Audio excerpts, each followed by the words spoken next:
Lors de sa dernière tournée dans les îles tchadiennes, nigériennes et nigérianes, du lac libéré des mains des illuminés de Boko Haram, après une raclée militaire spectaculaire, le chef de l'État Idriss Déby Itno, chef suprême des armées, avait promis à ses héroïques soldats qu'il reviendrait après le mois de Ramadan pour une mission de supervision des postes avancés.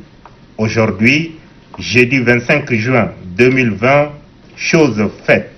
Le chef suprême des armées a été accueilli à sa descente de l'hélicoptère à Kaiga Kinjiria, son quartier général, au lieu militaire de l'opération Colère de Boma, par le chef d'état-major général des armées, général Abakar Abdelkerim Daoud, et le commandant de la zone d'opération du lac et son adjoint, ainsi que le directeur général des services de sécurité des institutions de l'État, DGSE. C'est sous sa célèbre case en paillotte que le chef suprême des armées, Idriss Déby Itno, pose comme à son habitude la carte de l'état-major de la zone lacustre et instruit au moindre détail le chef militaire de Kaiga Kinjiria, le commandant des opérations et son adjoint, les généraux de brigade Mohamed Siam et Moussa Hausa. Aucun élément de Boko Haram n'est présent dans le territoire tchadien. Par contre, ils opèrent dans les pays voisins. Soyez vigilants, ne baissez pas la garde. Nous sommes à l'entame de la saison de pluie et bientôt la crue, et vous savez de quoi je parle. Ne laissez aucune portion du territoire lacustre tchadien à l'ennemi pour qu'il puisse s'infiltrer. Autre instruction du chef suprême des armées, toutes les cases de fortune du poste avancé à Kaiga Kinjiria doivent disparaître pour faire place à des tentes et ou des constructions durables. Le président de la République prend son hélicoptère et met cap sur Ngouboua, un autre poste avancé des forces de défense et de sécurité. Ngouboua est à la lisière de la frontière tchado-nigériane.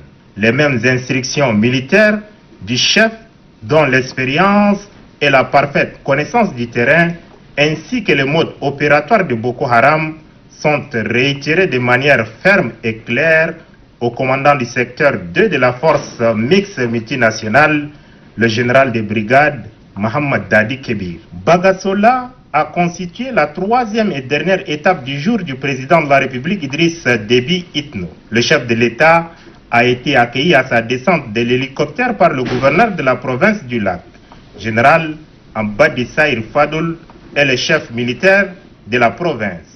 Aussitôt, une réunion de restitution de supervision des postes avancés de l'armée nationale tchadienne aux confins du lac Tchad a eu lieu en présence des commandants de grandes formations militaires.